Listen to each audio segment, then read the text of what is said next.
Alright guys, TacticalRab back again today. Hope you're enjoying your day so far, and it's been a very hectic 24 hours in the Call of Duty community. Yesterday, a lot of announcements, a lot of drama on the timeline we're going to be talking about later today, but even that which wasn't announced by Los Angeles Thieves ends up getting leaked in their own announcement video. Going to be talking about JKap, Enable, and Temp as well surrounding that Los Angeles Thieves 100 Thieves organization over the coming minutes here, exactly how they managed to possibly leak this, and also talk about exactly what this could mean for their team going forward. Certainly looks like right now CDL 2021 is going to be the most competitive Call of Duty season we have ever had. Will JKap be a great coach? Will the team listen to him? Is Temp the perfect fit for this lineup? Certainly intrigued to hear your thoughts on these questions in the comment section below. Like if you guys enjoyed the video, subscribe if you are new, as I'd greatly appreciate it. It really helps out the channel. Thank you very much for doing that. The support on the channel these last few days has been absolutely crazy. It really is a pleasure to be able to make these videos a couple of times a day for you guys, and you actually enjoy them.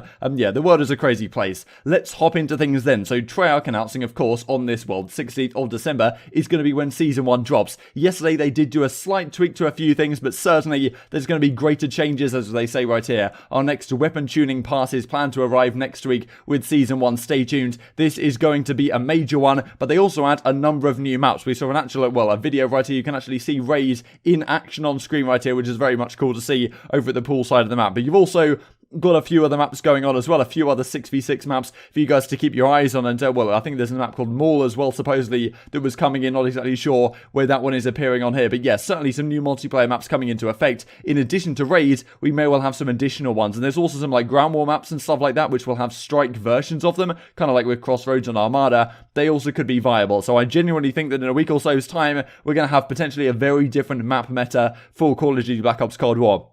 In my opinion, that is some pretty exciting stuff. They also talk about this then, so Tony Flame says, look, there's going to be a major change up after a month. Time to shake up the meta for the holidays. And I do wonder whether they're thinking about having the FFAR and bringing that back to some degree, given them, well, they kind of nerfed it into the ground, maybe in a similar way to how the Maddox was in Black Ops 4, where they nerfed it like really big, like halfway through the year, and then they decided a week or so later to actually tone it back to pretty much how it was before. Wonder if the FFAR will come back into effect, but yeah, certainly, definitely some changes going to be happening a week from now, and I'll be sure to cover them on the channel. So, this is what was confirmed yesterday. First of all, JKap confirmed as Los Angeles Thieves head coach. We talked yesterday about how this was pretty much confirmed in like a vlog that went up a couple of days ago. But Los Angeles Thieves do confirm it now. JKap is going to be the head coach. He retired a couple of months ago now, and so yeah, certainly makes sense as a move. We talked about it a fair bit actually throughout the throughout the Call of Duty League 2020 season when he was on OpTic Gaming Los Angeles initially as a player. Then he was dropped off the team, or at least like benched off the squad. And we talked at the time like, okay, does it make sense for him just to be a coach on that team? Is that something that he wants to do? And obviously Los Angeles Thieves and the people around this organization make perfect sense for JKap to be joining them, and in theory should be a fantastic coach, right? Definitely the latter half of his playing career, very much a leadership figure, won a couple of world championships of Black Ops 3 days and the Advanced Warfare days as well, so certainly a legendary player within the Call of Duty community. Makes sense that they would try and pick him up as a coach. Makes perfect sense as an organization for him to be joining as well in the Los Angeles Thieves, in addition of course to his teammates are on the squad, I suppose, like well, teaming under him, I suppose, in terms of he's the coaching staff on this squad. But Slasher being one of them, won the World Championship, of course, with him. We'll have a look at some of his other former teams in the past. This was kind of funny as well. Remove skill-based matchmaking. Pretty simple stuff. Speaking of coaching then, given that JKap's going to be the coach for Los Angeles Thieves, there is a question around exactly what Karma is going to do. This weekend, it seems like he might be playing this weekend's Challengers Cup again with Aches Lacefield +1. There was also talk that it would be Pro Loot Diamond Con, Aches and Lacefield. So not exactly sure what's going on there, whether Karma is going to be on this team or whether he is not. So certainly seems like he's still interested in playing to some degree. Whether it's possible he joins as an organization as a coach, like who really knows, right? Could he be an assistant coach on OpTic Chicago? That is certainly something that we've been talking about the last couple of days, and kind of as Jake Lucky indicates here, like retired players becoming coaches, who is possibly next here. But of course, OpTic Chicago have Sender as their head coach. Would Karma be the best fit there? We actually did talk about on the channel at the time that maybe, you know, Los Angeles Thieves could be an option as well. But yeah, hasn't been the case this time. Definitely raises some questions as to what is going on there. However, then, when they come out and announce this, they effectively just confirm Temp. I'll show about like, well, 45 or so seconds of this video right here on screen where MattG is talking about how, okay, yeah, Temp on the team, Temp and Slasher, and then JKap just echoes it as well. So, you know, no announcement, of course, for Temp as of when this video is releasing. I imagine it might come sometime later today. But yeah, Temp is effectively confirmed onto the team alongside Slasher, of course, Kenny, and TJ Halley. Coaching the same game every year as you are in something like a Counter-Strike or a League of Legends, and obviously there's minor patches and things like that, but you have to learn a new game each year. So having the players respect your opinion and really value that while you're watching, because as you said, you have access to extra information with Codcaster, I think it's going to be a good fit. Obviously, we have some strong personalities on the team with Temp and with Slasher especially.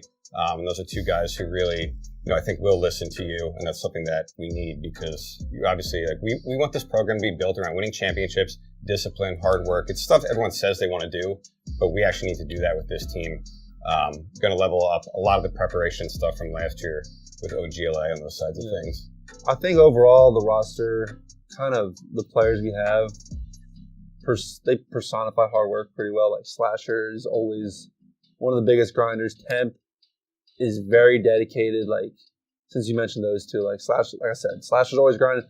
Temp kind of has this weird reputation, but like, from what I've seen from the guy, he's very passionate. So we talked for a time about, okay, is Temp actually going to be on this team? Are they going to swap him out for Draza? How well have their scrims been going? Maybe now with JKap on the team as their coach, the scrims are looking a bit better. He's able to give more leadership in that sense and some more guidance to a guy like Slasher, who of course he's teamed with for a long time in Call of Duty history, at least back in the day, as we're going to look at in a couple of minutes time here. So yeah, Temp confirmed. Definitely I think you guys will have differing opinion in the comment section below on this one, whether Temp actually is a good move. As I've talked about a couple of times, like in theory, Temp is very much a talented player, probably one of the most talented players outside of the league, but as JKap was kind of hinting at just as I finished off that clip, like, people, consider him like a toxic player to some degree, very passionate as JKap described him, but certainly there's other elements to his character, and that's something which might present itself as something of a threat to this team going forward, but at the same time, probably one of the best free agents still available on the market. I think they made a fair decision here, especially given that Draza is on the substitute bench if they ever wanted to go down that direction. The other thing that happened yesterday in terms of,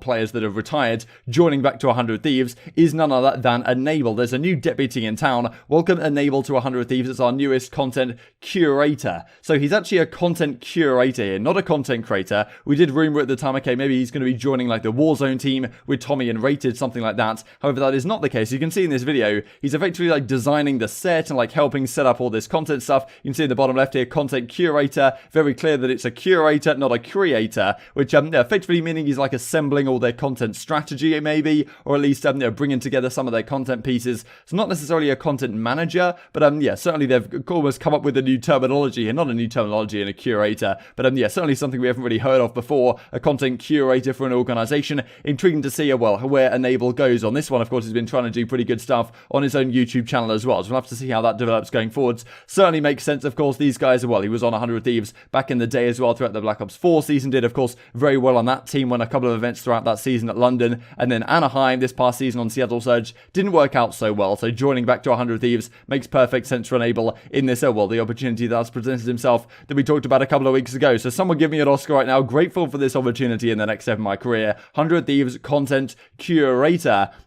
Correcting Crone here, saying it definitely is a curator. So certainly intrigued to hear your thoughts on this move in the comment section below. Makes sense, but kind of a surprising move to some degree. A lot of announcements, of course, coming out from 100 Thieves. This is, of course, 100 Thieves rather than LA Thieves specifically, as it was with JKap and Temp, you would imagine. So certainly some different things going on here, but Nade making sure his old boys from the Call of Duty scene are getting fed. There's no doubt about that. I also wanted to look then at exactly how JKap's career has gone from winning the World Championship back in 2015 on Denial Esports to then teaming up at the start of Black Ops 3 with Slasher, Aches and TP as it was at the time. Then TP retired after the Stage 1 playoffs pretty much and has gone on to do fantastic things, of course. But this entire season, teaming with Slasher, making the World Championship Grand Finals and winning the World Championship, of course, winning the Stage 2 playoffs as well, second at the MLG Orlando Open 2016. So long relationship, a long history, playing alongside Slasher, and certainly they have some existing chemistry here going into this lineup, which I think is going to make a lot of sense, because if there's a guy that's very difficult to coach, it's probably a guy like Slasher, right? You need a guy that he has existing chemistry with. He believes he knows how to play the game. I imagine Slasher respects JKap's opinion of, what should be done in certain situations a lot more than he would necessarily for other coaches that he might have,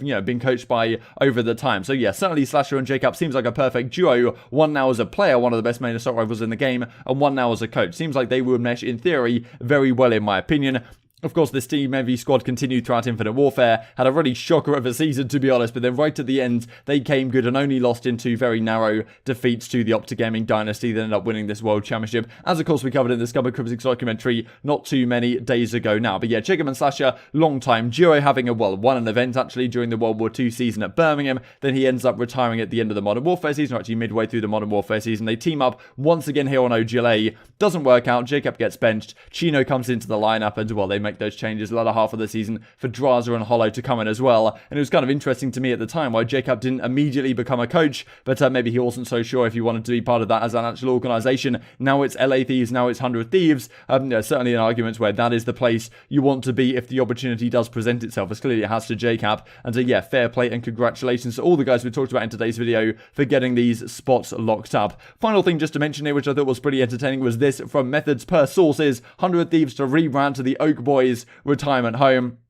So the Oak Boys is like a group of 4 guys. You've got Enable, you've got MattG, of course, you've got JKap, and then you've got Facento. So Facento's the only one right now not on 100 Thieves, actually, which is kind of crazy, but Facento's running his own like talent agency right now called Bad Moon Talent. So certainly it doesn't look like he's going to be joining 100 Thieves anytime soon. But yeah, maybe MattG is looking for a way to get him on board as well and completely bring the old band back together. But yeah, pretty cool to see how this is going. Certainly also 100 Thieves yesterday, they overtook the Dallas Empire in terms of Twitter followers. So now 100 Thieves, or Los Angeles Thieves story, have like, 90,000, 100,000 almost odd followers, which is the second most in the league behind OpTic Chicago. And for a team that hasn't even played any matches yet and the league hasn't even started, that's pretty impressive stuff. Definitely sheds a good light on this upcoming season, in my opinion. Intrigued to hear your thoughts on all this stuff in the comment section. But I hope you guys enjoyed the video. If you did enjoy it, I'd greatly appreciate a like on the video. It really helps out the YouTube algorithm know you enjoyed this content. Other people like you may enjoy this content as well, and help grow the competitive Call of Duty community. Thank you for watching as always, take care, and I will see you next time.